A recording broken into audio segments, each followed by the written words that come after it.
ఈ జీవితంలో సక్సెస్ అయిన వాడు ఏం చేసినా ఈ సమాజానికి అంతా బాగే ఉంటుంది. అనివార్య కారణాల చేత రేసులో వెనకబడ్డవాడు ఏం చేసినా వెనక్కి లాగుతూనే ఉంటుంది ఈ సమాజం.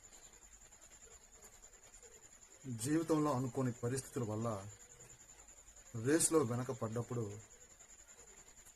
ఆ మనిషి ఎదగకూడదు అని చాలా కుట్రలు కూడా జరుగుతూ ఉంటాయి. అందుకే ధనం ఉన్నవాడు ధనం పెరుగుతుంటే ఆనందిస్తాడు, అప్పుడు ఫీల్ అవ్వడు. అదే ఒక పేదవాడికి ధనం పెరిగితే చాలామంది బాధపడుతూ ఉంటారు. సక్సెస్లో ఉన్నవాడు సక్సెస్ అయితే పర్లేదు, అదే ఫెయిల్యూర్లో ఉన్నవాడు సక్సెస్ అయ్యాడు అంటే ఒకవేళ సక్సెస్ అవ్వడానికి ట్రై చేసినా 100 చేతులు వెనక్కి లాగుతూ ఉంటాయి. ఇది మీరు గమనిస్తే మీరు కూడా